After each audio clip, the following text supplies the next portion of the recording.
रक्षित व्रजे गोलोका दाव्रजत कृष्णं सुरभि शक्र एव च।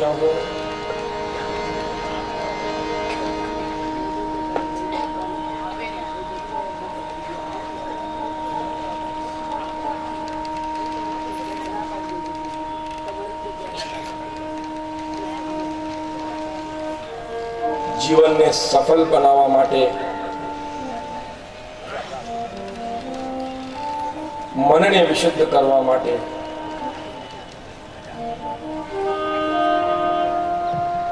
અને જીવનને ધન્ય કરવા માટે છઠ્ઠા દિવસની કથામાં આજે આપણે પ્રવેશ કરીએ। કનૈયાએ ઇન્દ્રનો માન ભંગ કર્યો।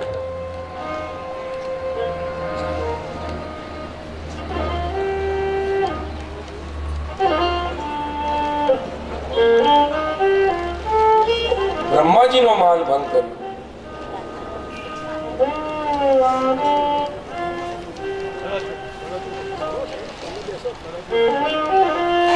ગોવર્ધન એટલે હરિદાસ વર્ણ।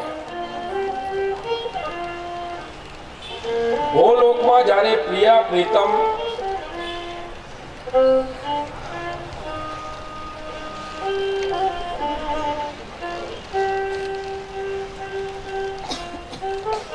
લતા પતાઓની મધ્યમાં વિહાર કરી રહ્યા હતા અને શરદની ચાંદનીના દિવ્ય પ્રકાશમાં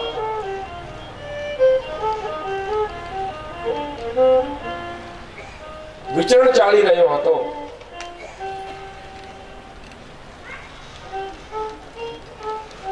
કોયલની કૂક,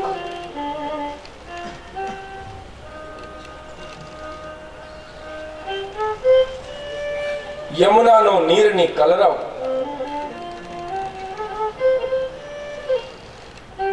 અને કદંબના વૃક્ષની જે છાવ છે, પ્રિયા પ્રીતમ વિહાર કરી રહ્યા છે।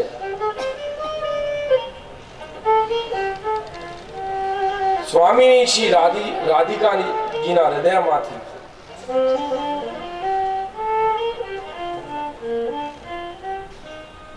પ્રેમની ધારા વહી છે અને જ્યારે એ પ્રેમની ધારા વહે છે એક દિવ્ય પ્રકાશ ઉત્પન્ન થાય છે અને દિવ્ય પ્રકાશ વધતું જાય છે, વધતું જાય છે।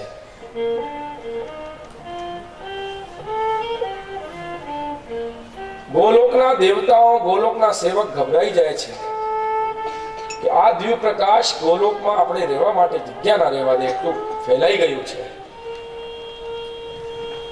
ભગવાન શ્રી કૃષ્ણને પ્રાર્થના કરે છે કે પ્રભુ આ પ્રકાશ વધતું જાય છે, ગોલોકમાં અમારું નિવાસ સમાપ્ત થઈ જશે, તમે ક્યાં રહીશો? પોતાના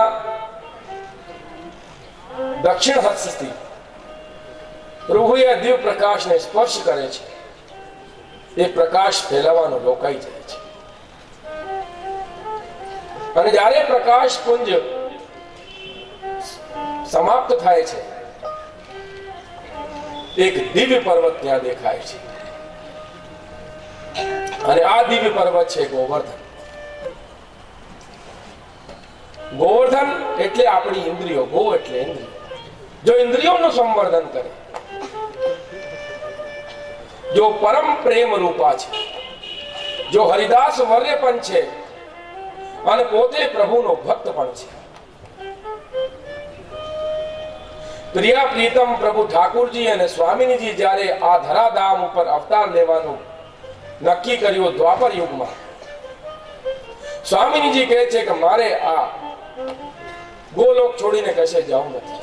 બ્રજમંડળમાં તમારે અવતાર લેવું હોય અને મને મોકલવું હોય તમને બ્રજમંડળમાં, તો આખું ગોલોક ધામ તમે ત્યાં અવતરિત કરો તો હું આવું.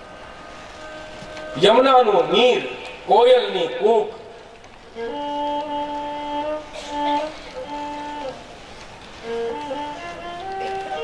ગિરિયો, કંદરો, ગુફાઓ અને જે રમણીય વાતાવરણ જે સર્જાયું છે ગોલોકનું, એવો વાતાવરણ મને ત્યાં મળે તો હું તમારા જોડે વિહાર કરવા આવીશ, નહીં તો મારે તમારા જોડે નથી આવવું.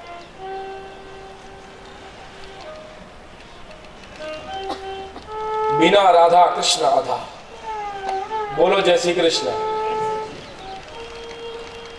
એ જ થયું. પ્રભુએ આજ્ઞા આપી. સુખદેવજી તો પહોંચી ગયા આખું બ્રજમંડળ ઉપર. મેં કહ્યું ને કથામાં બીજા દિવસ, સ્વામિનીજીના ઘરમાં જે પોપટ છે એ જ સુખદેવજી મહારાજ એને જન્મ લીધો છે. એ મહારુદ્રના અવતાર છે, ભગવાન ભોળાનાથના અવતાર છે. બ્રજમંડળ ઉપર આખું ગોલોકધામ એમને સ્થાપિત કરી દીધું પ્રભુએ, પણ ગોવર્ધન ત્યાં નથી.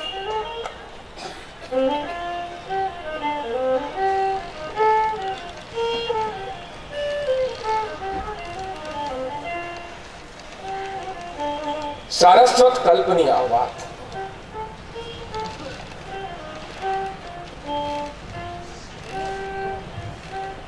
શાલમિલ દીપ, એમાં દ્રોણ નામનો પર્વત, એના 3 પુત્ર કાંતગીરી, કામગીરી અને ચૂર્ણા.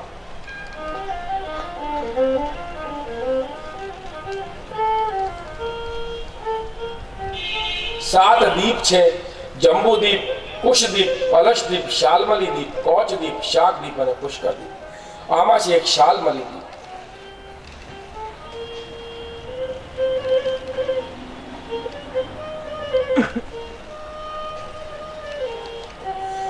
બ્રહ્માજીના પુત્ર છે પુલત્સ્ય ઋષિ, એ ત્યાં આવી ગયા.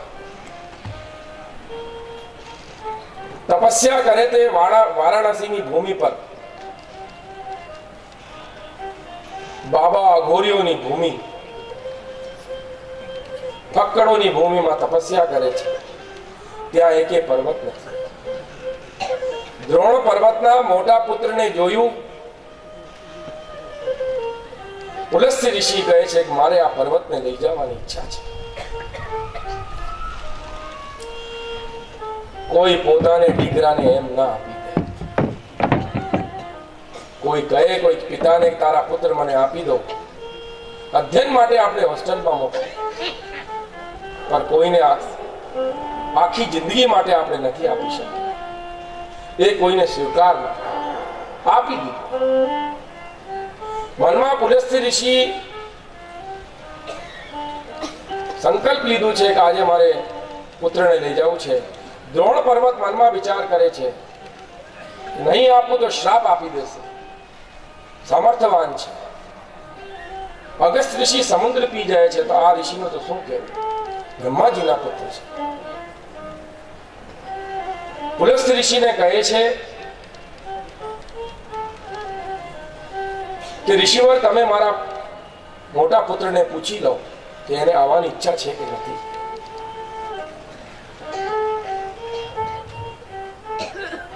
એ સારું, પૂછી દે. એમના પાસે ગયા. પાસે જઈને એમને પૂછે છે કે બેટા, કાશી નગરીમાં તને સ્થાપિત કરવા માંગે છે અને તારે અહીંથી જવું પડશે. એ કહે છે, શું વાત કરો છો પિતાજી? બોલ્યા. પુલસ્ત્ય ઋષિ છે અને કહે છે કે તારે અંદર બેસીને તપસ્યા કરવાની છે. ત્યાં કોઈ પર્વત નથી. પુલસ્ત્ય ઋષિથી આવીને દ્રોણ પર્વતના પુત્ર મળે છે. નામ છે ગોવર્ધન.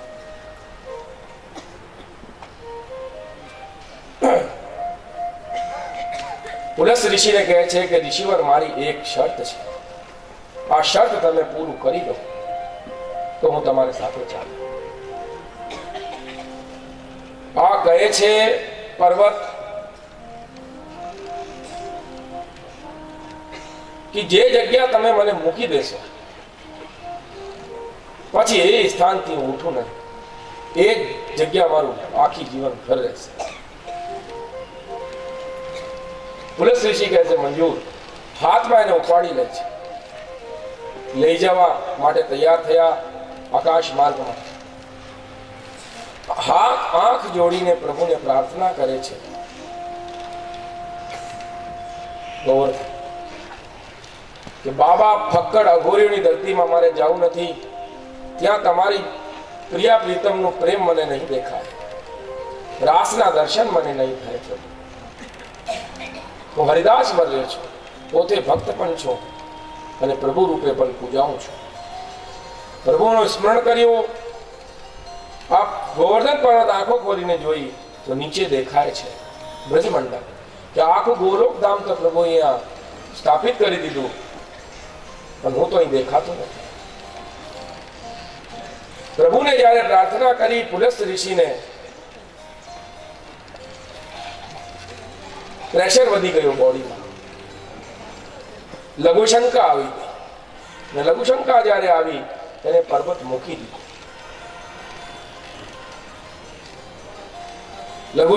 લઘુશંકા કરીને પાછા આવ્યા. પુલસ્ત ઋષિ કહે છે ઉઠાવવાનો પ્રયત્ન કરે નહીં. આ ગોવર્ધન બ્રજમંડલમાં સ્થાપિત થઈ ગયો. બોલો ગોવર્ધન નાથ કી જય. પુલસ્ત ઋષિ ક્રોધ થઈ આવી જાય છે એમને, અને ક્રોધમાં આવીને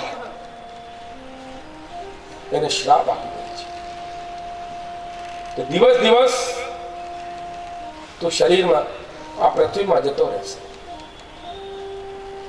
અને આવું કહેવાય છે કે જ્યારે એ સ્થાપિત થયું સારસ્વત કલ્પમાં 80 કિલોમીટરની એની લંબાઈ હતી. 80 કિલોમીટર એની આમ જોવા જઈએ તો આખું લાંબો હતો. અને એની હાઈટ જે છે ત્યાંથી યમુના, એની જ્યારે સૂર્યનું પ્રકાશ એના ઉપર આવે તો નદીમાં દેખાય, એટલું એ ઊંચું હતું. 80 કિલોમીટર જેટલી એની આખી સાઈઝ. આજે પણ ગોવર્ધન 2.5 ફીટ દર વર્ષે જમીનમાં જાય છે. રાધિકાજીના પ્રેમથી જે નીકળી છે એ જ પુંજ, એ છે આ ગોવર્ધન. સાક્ષાત પ્રભુ ત્યાં બિરાજે છે. અને કહેવાય છે કે જે ગોવર્ધનની એ પરિક્રમા કરીને એના જીવનમાં કોઈ દિવસ દુર્ગતિ ના થાય, સદગતિ થાય. બ્રહ્માજીએ ભગવાનની સ્તુતિ કરી, પણ પ્રભુ એને એકે આશીર્વાદ નથી આપ્યા. ઇન્દ્ર ભગવાન એટલું બ્રજમંડળ પર મેઘરાજ ને આજ્ઞા આપીને પૂરની સ્થિતિ લાવી દીધી, આખું બ્રજમંડળ પાણીમાં ડૂબાઈ દીધું, પણ એને ઘણા બધા આશીર્વાદ આપ્યા. મારા કન્હૈયાએ એમને ઘણા બધા આશીર્વાદ આપ્યા. કારણ 7 દિવસ સુધી આખું બ્રજમંડળ ગોવર્ધન પર્વતના નીચે રહે. પ્રભુ એને ધારણ કરીને રહે. ભક્તને કહે છે કે તારી ઇન્દ્રિયોનું સંવર્ધન હું કરું છું, તમે મારી શરણમાં આવી જાઓ, કશે જવાની જરૂર નથી. તમે યોગ કરશો, જ્યાર સુધી તમે યોગ કરો તમે ભટકી જાઓ, યોગ પૂરું થાય. તમે સ્વાધ્યાય કરો તો ભટકી જાઓ, જપ કરો તો તમે ભટકી જાઓ, પણ શરણમાં જઈને જતા રહો તો શરણાગત વત્સલ ભગવાન તમારી રક્ષા.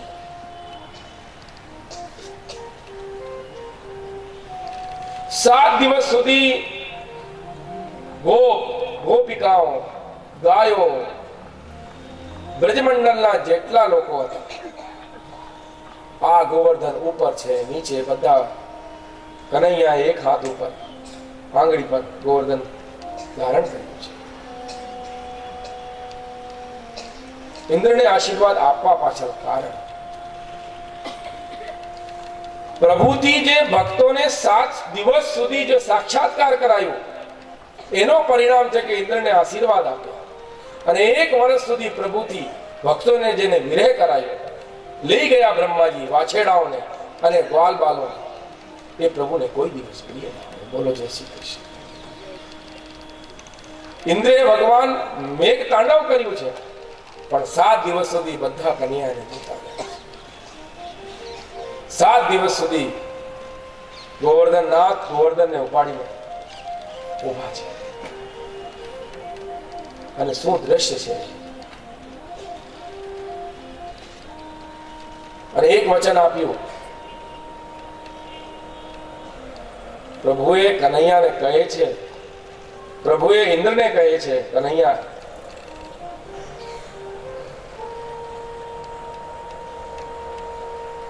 કે આ સંસારમાં તારે ઇન્દ્ર એક વચન આપવું પડશે. સુરભી ગાય અને ઇન્દ્ર બેએ પ્રભુની સ્તુતિ કરી છે, વચન આપ્યું છે પ્રભુને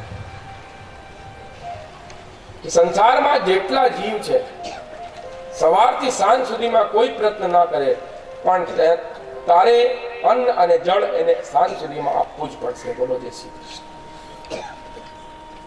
આ તારી મેં ડ્યુટી લગાડી દીધી, આ તને કામ આપી દીધું. આનું જ કારણ છે કે કોઈ માણસ કામ કરે ના કરે, ઇન્દ્ર એને ભોજન આપી જ દે છે.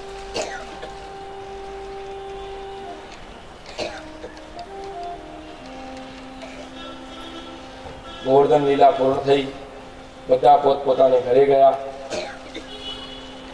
એક દશાયામ નિરાહારમ